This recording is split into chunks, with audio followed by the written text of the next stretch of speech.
Olá, doutores, olá, doutoras, amigos. Mais um programa A Priori, comigo, professor Alexandre Torido, diretamente do Estúdio Leste, aqui em Belo Horizonte, sempre com temas do direito e com convidados especiais. E hoje não vai ser diferente, um tema muito importante, extremamente relevante. Está no ar, A Priori.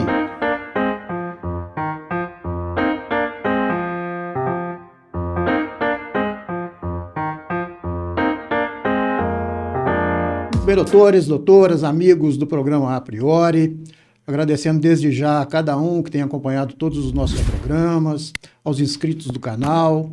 Agradeço especialmente à Faculdade Asa de Brumadinho, com a sua parceria. Agradeço também o Estúdio Leste, também com a sua parceria, com profissionais da melhor qualidade. Quer dar o seu curso, quer dar a sua aula, procure o Estúdio Leste. Os contatos estão na sua tela. Faculdade Asa de Brumadinho, repetindo, nesse ano em que completa 20 anos. E o programa A Priori cumprimenta a Faculdade Asa mais uma vez e agradece essa parceria. E um agradecimento muito especial a cada um dos nossos alunos que acompanha o A Priori. Muito obrigado a todos. E, pessoal, o programa de hoje, nós vamos tratar de um tema polêmico. Um tema polêmico que gera discussão, mas que é necessário para os operadores do direito refletirmos também sobre essa questão. Nós vamos falar sobre a eutanásia no Brasil e seus aspectos jurídicos. Ou seja, como eu disse, um tema extremamente complexo e polêmico. Nós vamos trabalhar aí com várias misturas de situações, moral, social, religiosa, né? E para a gente conversar hoje sobre esse tema, nos aspectos jurídicos, tanto dentro do direito civil quanto dentro do direito penal, enfim, toda a estrutura desse instituto tão polêmico, eu trago dois convidados da melhor qualidade. E o programa A Priori tem a honra de apresentar nosso primeiro convidado, o Papa do Direito Civil. Eu entendo que é no Brasil, que eu, como professor de Direito Civil, indico, inclusive, as obras desse nosso convidado, professor César Fiuza. Como eu disse, o Papa do Direito Civil, aquele que norteia as bibliografias dos professores de Direito Civil. Professor César, é um prazer, uma honra recebê-lo. Muito obrigado por ter atendido o nosso convite, professor. O prazer é meu. Muito bom. E nosso outro convidado, um grande amigo, companheiro da Faculdade Asa de Brumadinho, professor de Direito Penal, professor Lucas Azevedo. Professor Lucas, mais uma vez, sua presença sempre nos apraz. Um prazer recebê-lo. Querido amigo, tenho a possibilidade de chamá-lo assim, né, de amigo, uma honra mais uma vez compor hoje esse programa com o professor César também, nosso colega e amigo, uma honra muito grande. E vamos debater esse tema que, de fato, é muito instigante e interessante. Sim. O professor César é professor de Direito Civil lá na UFMG, Universidade Federal de Minas Gerais. Já escreveu várias obras do Direito Civil. Tem um livro, já está na sua 22ª edição, sobre o Direito Civil completo, né, uma obra fantástica, fabulosa, que nós, operadores do direito, norteamos os nossos trabalhos, ou quem tem um bom gosto intelectual utiliza essa obra nos seus trabalhos, né? E eu indico a cada um de vocês, como indico já nas minhas aulas de Direito Civil, de obrigações e da teoria geral dos contratos, que são as minhas disciplinas. Então, professor, é um prazer recebê-los. E vamos falar um pouquinho sobre a eutanásia. Eu queria só dar uma introdução, porque, como eu disse, é um tema muito polêmico, né? Complexo, polêmico. E dentro dos estudos que eu fiz, eu acho que é importante a gente falar sobre a etimologia da palavra eutanásia, né? Que vem do latim, vem do grego, aliás, que significa boa, e tanásia, que significa morte, né? Eutanásia, ou seja, uma boa morte. E que para dentro do nosso mundo do direito no Brasil, não se encaixa muito. A eutanásia ela é vedada pela nossa Constituição, e eutanásia nada mais é do que reduzir a vida, né? Ceifar a vida por vontade do paciente ou por seus familiares em decorrência de um estado de perigo. Enfim, eu queria conversar sobre isso. E, professor Fiuza, tema polêmico. O tema, sem dúvida nenhuma, é polêmico. Começando pela própria etimologia da palavra, né? Eutanásia, né? Eutanatos, né? Boa morte. A gente tem que distinguir, eu acho que de plano, nós temos que fazer a distinção entre eutanásia e suicídio, né? Perfeito. Quer dizer, a eutanásia não é um auxílio para a pessoa se suicidar. Não é isso. Quer dizer, chega lá uma pessoa no médico e fala, eu estou muito bem de saúde, não tem nada, né, mas está deprimido, eu quero morrer, já cansei de viver. O médico, evidentemente, que vai encaminhá-lo para um psicólogo, um psiquiatra, mas não pode, nem nos países em que a eutanásia é permitida, o médico não pode chegar lá, então tá bom, deixa eu te dar uma injeção aqui. Então, a eutanásia, ela é uma boa morte para quem já está desenganado, para quem está numa situação efetivamente já com, como a gente diz no popular, com os dois pés na cova, né? Quer dizer, com uma doença terminal já. Então, eu acho que é importante a gente fazer essa distinção, né? Se fala muito na liberação do sofrimento, né? Exatamente. Quer dizer, nós estamos falando de vida. Nós estamos falando de vida. E é um tema, professor Lucas, muito atual, né? Nós estamos vivendo aí num momento de pandemia, em que a gente fala muito em morte, são 300 mil pessoas já que se foram em decorrência do coronavírus, dessa Covid. Então, a morte está presente na nossa vida de uma forma muito contumaz, né? E a Constituição fala do direito à vida, né? Ou seja, a eutanásia é aquela situação em que esse direito à vida pode ser ceifado, né? O que o senhor acha nesse sentido? Eu acho que vai bem desse conceito assim, do direito à vida, e muitas vezes você tem uma visão equivocada, que é um direito à vida como se a pessoa pudesse dispor da vida, né? Como se fosse um direito subjetivo e que facultasse a ela, em casos, num critério de escolha, desistir da vida. E a legislação efetivamente não permite. Eu acho que o professor Fiuza introduziu muito bem essa análise aí, no que tange esse conceito da eutanásia. E aí essas subdivisões permitem compreender um pouco melhor, né? Então você tem a eutanásia, vamos dizer como gênero, e você tem ali a distanásia e a ortotanásia. A ortotanásia acho que enquadra muito bem dentro dessa fala introdutória do professor Fiuza, que é o quê? Aquela situação em que o paciente não tem mais qualquer alternativa. Ou seja, há um indicativo que aquela medicação não vai surtir qualquer efeito, ou seja, vai haver um prolongamento muitas vezes do sofrimento. E aí há orientação, no sentido até médico, de Conselho Regional Federal da Medicina, em que o médico tem essa possibilidade, nos casos em que não há mais qualquer possibilidade de vida, em que há um estágio terminal, né? Não havendo, a medicação não se mostra mais eficaz, para preservar a própria dignidade daquela pessoa que se encontra naquela fase final, de não insistir numa medicação ineficiente, prolongando aquele sofrimento. Só interrompendo, dizer, o médico não pode dar uma injeção no paciente para ele morrer. Jamais. Né? Mas ele pode desligar os aparelhos. Isso. Né? Ele pode cessar. Isso aí eu acho um contrassenso. Né? Quer dizer, ele pode deixar de dar alimento, água, enfim, né? Soro. Quer dizer, o paciente efetivamente vai morrer de fome, né? Vai morrer de fome, de sede, desidratado. Eu acho isso um contrassenso. Sim. Né? Quer dizer, dar uma injeção não pode, não, mas matar de fome pode.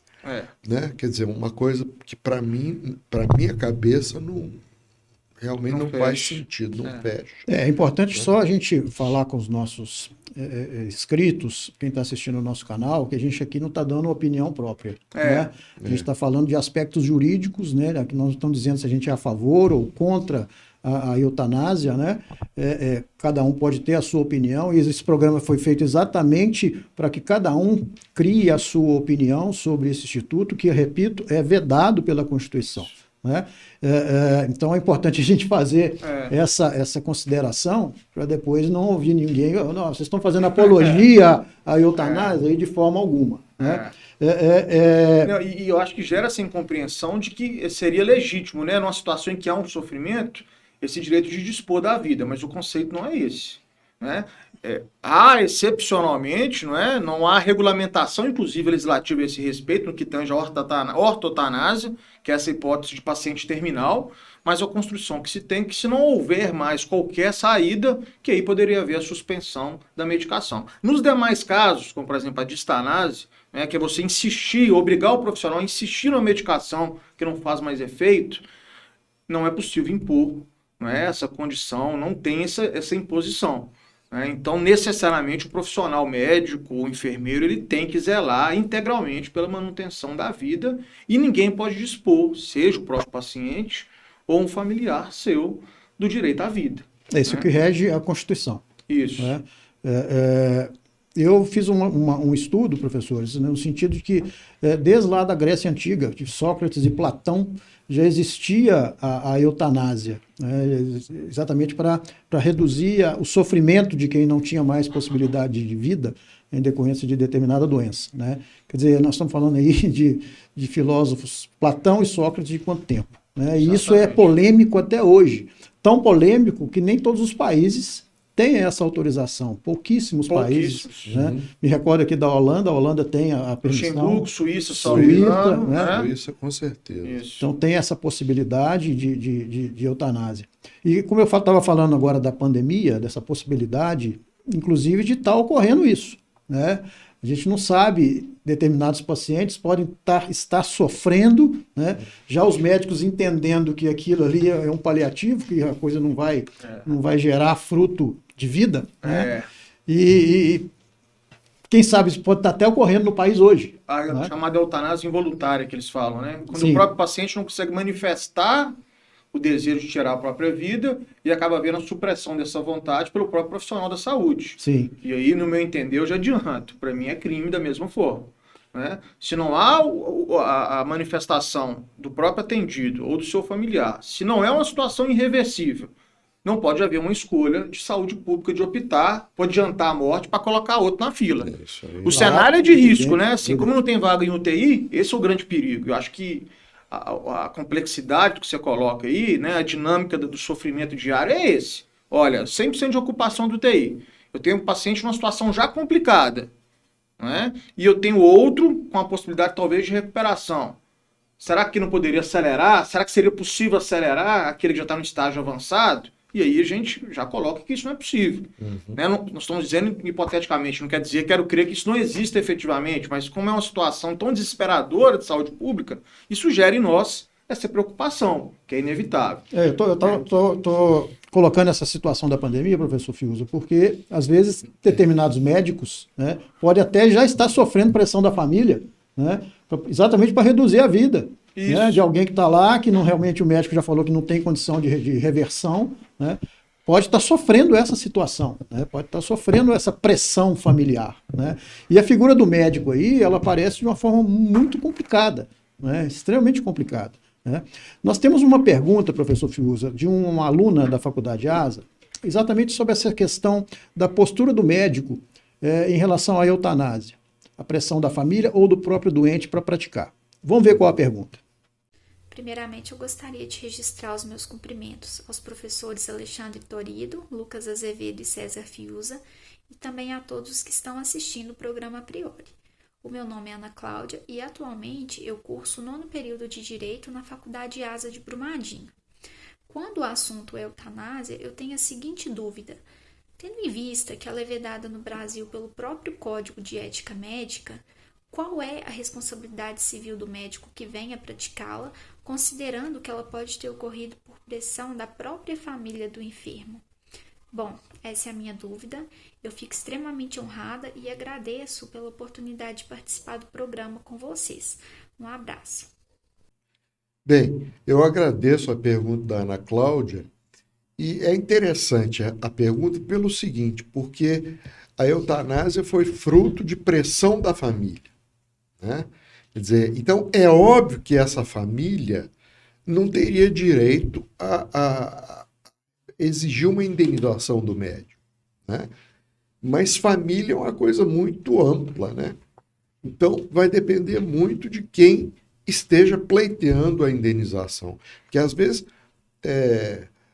quem fez pressão foi o cônjuge, né? Mas os filhos não tem nada a ver com isso, né? Então os filhos podem exigir uma indenização do médico e eventualmente até da pessoa da família que fez pressão, que de uma forma direta ou indireta atuou junto com o médico, em conluio com o médico, né? Isso pode ser um caso de ortoeutanásia, mas a ortoeutanásia ela não é admitida no Brasil, né? O que pode ser feito e que o Conselho de Medicina admite é cessar ou interromper o tratamento, né? E deixar a natureza agir, né? Agora, ir lá e dar uma injeção para a pessoa morrer, isso aí não é possível, né? E se algum parente fez pressão em cima do médico, é óbvio que esse parente não tem direito à indenização. Mas os demais que não têm nada a ver com isso têm direito à indenização, sim. E isso pode ocorrer, né? Quer dizer, nós estamos falando de ato ilícito. Nós né? estamos falando de ato ilícito, de um ato ilícito. com certeza. Responsabilidade civil, né? Responsabilidade civil. Normalmente a questão da família, parece que as pessoas entram num consenso, né? Eu não sei se eu estou generalizando aqui, mas normalmente as pessoas entram num consenso para poder existir a prática efetiva da eutanásia, né? E o médico responde mesmo, doutor, pela indenização? Ele pode ser condenado por esse ato? Pode ser condenado, sem dúvida nenhuma. Não existiria nenhum atenuante aí em decorrência da pressão que foi feita? Atenuante, tudo bem. A gente pode até dizer que a indenização, o juiz pode fixar uma indenização, ele pode considerar a culpa do médico uma culpa mais leve, né? Mas ele não tem como fugir dessa indenização, a não ser que quem o esteja acionando seja o parente que pressionou. Aí não faz sentido. Não tem sentido. Né? Aí não faz sentido. E o próprio hospital, né? Eventualmente o próprio hospital em que o serviço foi feito, não sei como é que fica isso, né? Pela responsabilidade objetiva da prestação de serviço. Sim. Né? O próprio hospital pode ser responsabilizado. Eu entendo que a pessoa jurídica do hospital, né? E o médico em solidariedade, ou só a pessoa jurídica com uma responsabilidade, com direito de regresso com relação ao médico. Pode acontecer. Né? Lembrando só que eu já conversei com os senhores, alguns alunos meus, sobre direito de regresso. Então, não vou falar o que é direito de regresso, não. Vocês já sabem, né, doutor? Inclusive, com base no livro do professor Fiuza, viu, professor Lucas? Então, nós estamos falando aí de um tema que realmente é muito polêmico, e a gente entra até a questão da questão religiosa, né? A gente vê aí trazendo uma outra situação, mas que é muito similar com relação às transfusões de sangue das testemunhas de Jeová. Sim. As testemunhas de Jeová, elas são contra a transfusão de sangue, né? E às vezes os médicos, passando por cima até dessa questão religiosa, né, fazem as transfusões nos pacientes, porque o que eles precisam fazer, a obrigação do médico é a vida. Preservar, né? Preservar a vida. E significa dizer que a eutanásia também, né, ela é um contrassenso com relação a esse direito da vida e a obrigação que o médico tem, né, de cura. Né? Professor Lucas, o senhor conhece a estrutura da Faculdade ASA de Brumadinho? Conheço de perto e recomendo muito. Faculdade ASA, não só na estrutura física, que é assim, fenomenal, né, de alto padrão, salas de aulas, a parte esportiva, toda a estrutura muito bem desenvolvida e mantida, né, tudo muito bem organizado. A parte de biblioteca, a gente pode dizer que é de alto padrão, mas no geral os colegas têm a honra de fazer parte desse quadro. A gente percebe realmente o engajamento da instituição em se tornar uma referência, e eu tenho muito orgulho de fazer parte. Fora os nossos alunos, né, que são pessoas sensacionais. Fora os alunos que são fenomenais e que é uma parte especial, né, que faz a gente não só querer oferecer um serviço de qualidade, mas vê-los realmente desenvolvendo.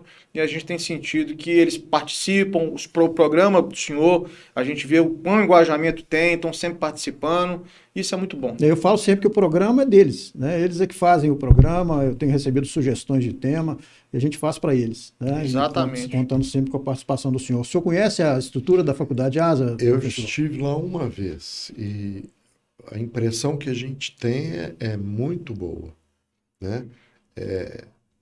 é uma faculdade bem instalada, né, com profissionais do mais alto nível atuando ali como professores. É uma faculdade que tem um renome muito bom, né? É uma faculdade que tem 20 anos, Sim. né? Pode ser considerada uma faculdade aí de meia-idade, né? Ou até jovem, dependendo da comparação que a gente vai fazer, mas de qualquer forma é uma faculdade que tem um renome, né? Que a gente ouve falar dela e ouve falar bem. E o senhor já está de antemão convidado a palestrar para Presencialmente. presencialmente Pois quando se voltarmos. Deus quiser. Nós temos Mais um pra- vídeo institucional da faculdade, ASA, que a gente conheceu um pouco mais da estrutura dos cursos. Logo em seguida, professor Lucas, vem uma pergunta de um aluno já direcionada a questões penais. Ok? Legal. Vamos ver qual a pergunta e vamos ver esse vídeo. A Faculdade ASA em Brumadinho está entre as melhores instituições de ensino do país, pela sua qualidade de ensino, infraestrutura e projeto pedagógico. Aqui você encontra ensino com qualidade assegurada pelo MEC. Cerca de 90% dos professores são mestres e doutores com ampla experiência no mercado de trabalho. Oferecemos cursos de graduação, técnicos, extensão e pós-graduação. Temos diversos laboratórios para as aulas práticas, os quais foram projetados e construídos para o melhor aprendizado dos nossos alunos. Através da parceria com a FAPEMIG, oferecemos bolsas de iniciação científica aos alunos da graduação. A Faculdade ASA possui metodologia ativa e coloca os estudantes como principal agente de aprendizagem. Possuímos também transporte gratuito para os alunos da graduação. Diga sim para o seu futuro. Venha para a Faculdade ASA.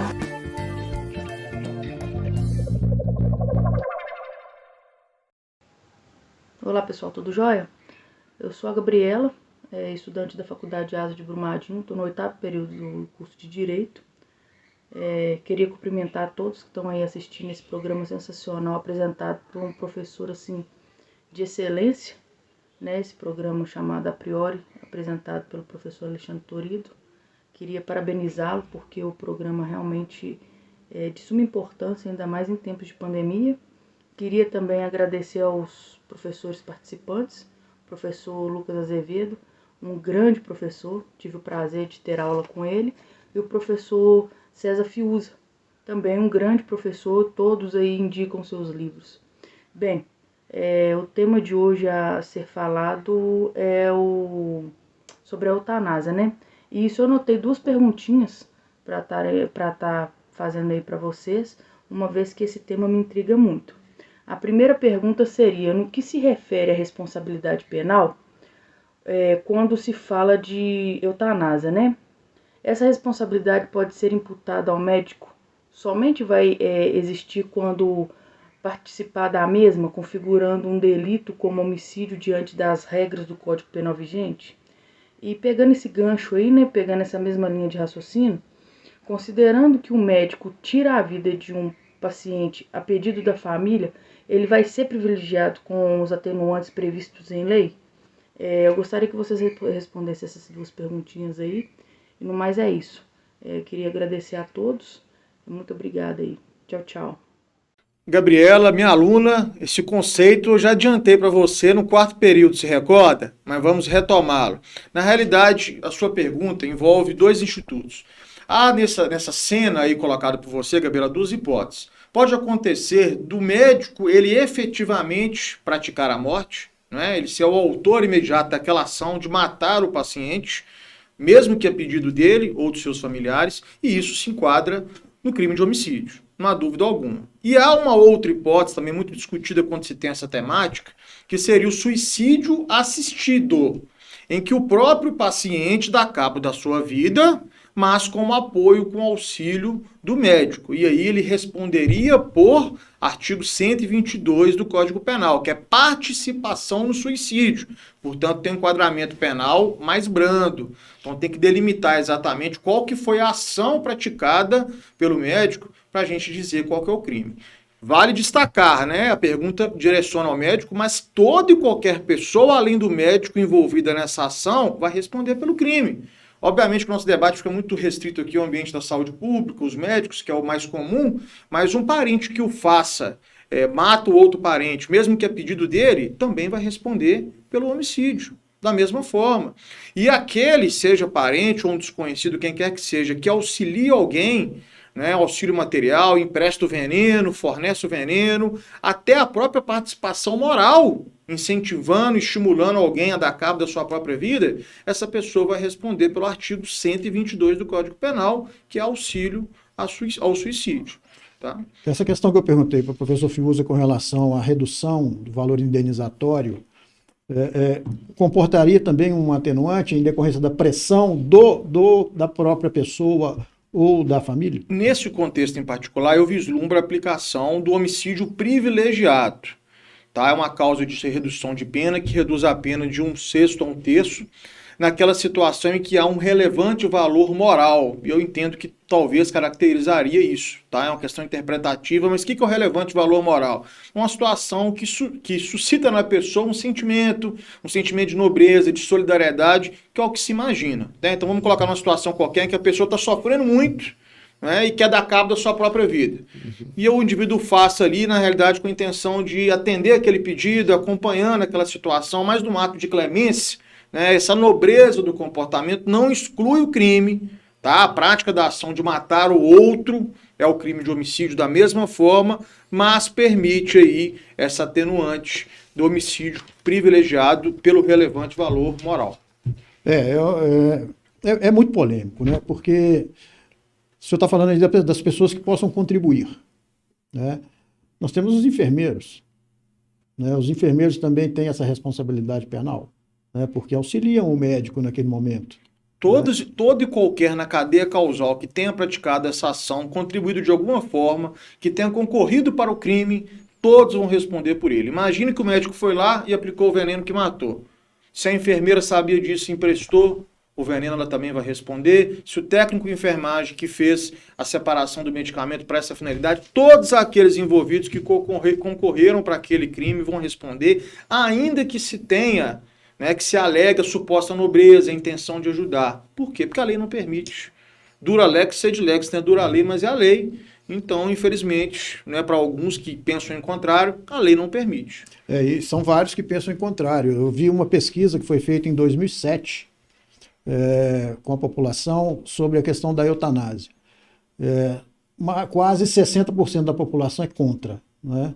Mas a gente considera também os aspectos religiosos do país, né? A questão passa por aí, né?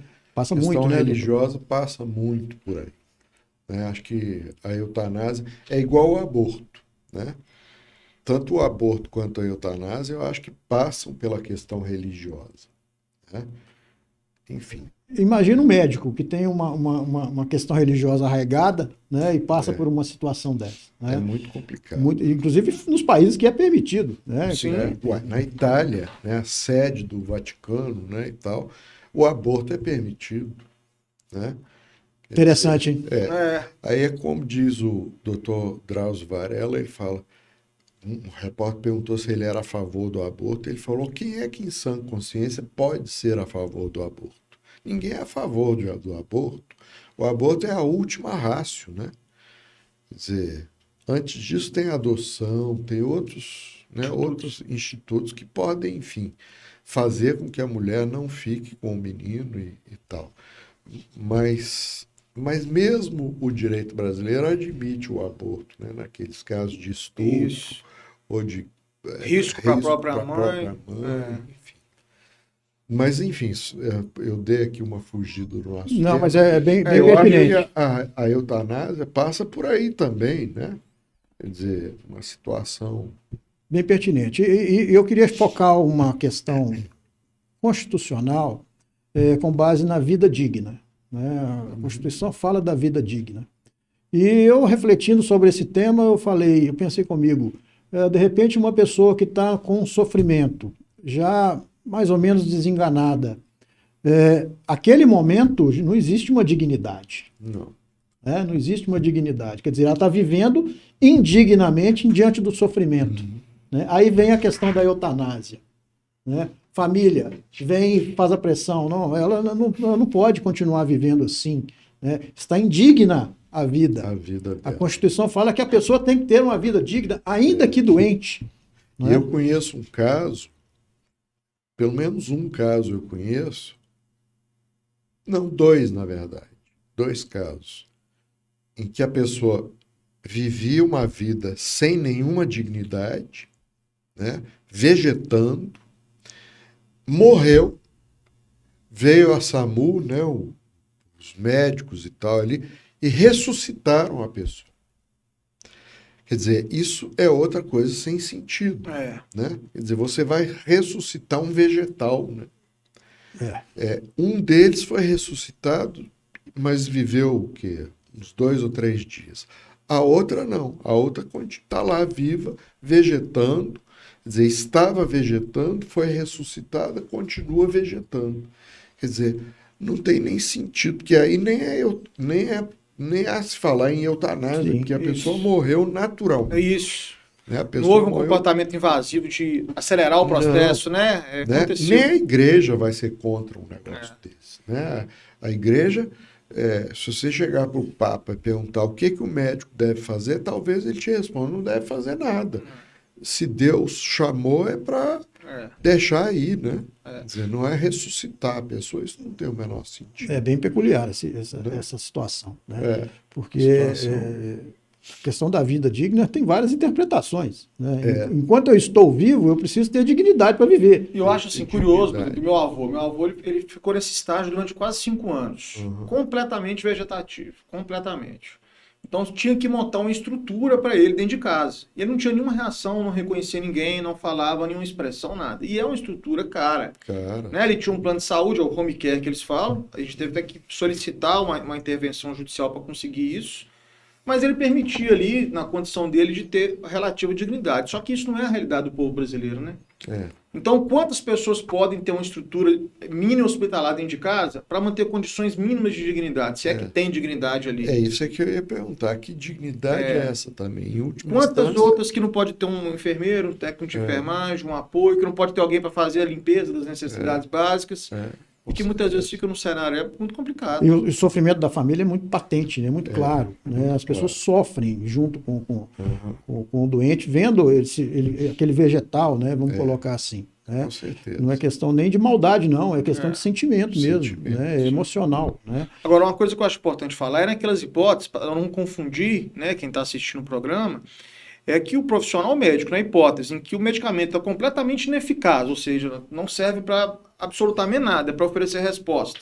Né? Se houver a possibilidade, né, se ele entender que do ponto de vista clínico é possível retirar, isso pode ser feito sem que gere a ele uma responsabilidade, mas só nos casos em que não tem mais qualquer possibilidade clínica médica de recuperação daquele paciente. Então, imagina um paciente terminal de câncer, por exemplo, né, em que aquela medicação não surte mais qualquer efeito e é questão de horas. A família pode optar, por exemplo, para o familiar ficar em casa, né, e eventualmente ocorrer a morte natural. Isso não é uma interromper, não é uma supressão do tratamento, é a inexistência de tratamento capaz de resolução do problema. E aí não é um crime, é uma escolha, né, que comportada num tratamento assentada na impossibilidade mesmo médica de oferecer uma resposta.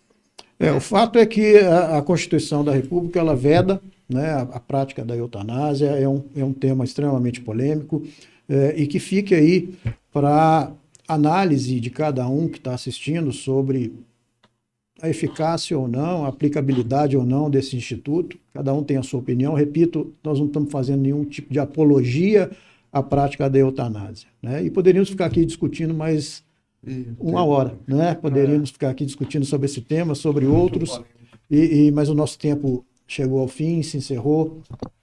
Professor Fiuza, foi uma honra para o nosso programa recebê-lo. Eu coloco aqui os meus respeitos e a minha admiração pelo trabalho que o senhor faz, trabalho acadêmico, doutrinário, que é uma referência para nós, professores de Direito Civil. Muito obrigado pela presença, professor. Eu que agradeço. Podem contar comigo sempre. Bom saber, né, professor Lucas? Sem dúvida. Agradeço também ao senhor mais uma vez, sua presença sempre é interessante, sempre abrilhanta ainda mais o nosso programa. Muito obrigado. Obrigado, meu amigo. Parabéns, sucesso mais uma vez no seu programa e mais que merecido. A iniciativa sua é muito brilhante e a persistência em oferecer um canal desse gratuito, com conteúdo realmente mostra o quão bom você é, não só como profissional, mas como ser humano, e tem muita honra de ser seu colega de trabalho e ser seu amigo. Parabéns. A honra é minha, a honra sempre foi minha. Pessoal, e chegamos ao final de mais um A Priori, agradecendo a cada um que acompanhou o programa. Gostou? Compartilha, curte, mande o seu comentário com sugestões. Vamos sugerir temas para a gente ter esse tipo de conversa que a gente teve, sempre com convidados de gabarito, de muita qualidade. Esse programa é feito para você. Agradecendo mais uma vez a Faculdade ASA, o Estúdio Leste, Faculdade ASA, invista no seu futuro. Um abraço, até a próxima.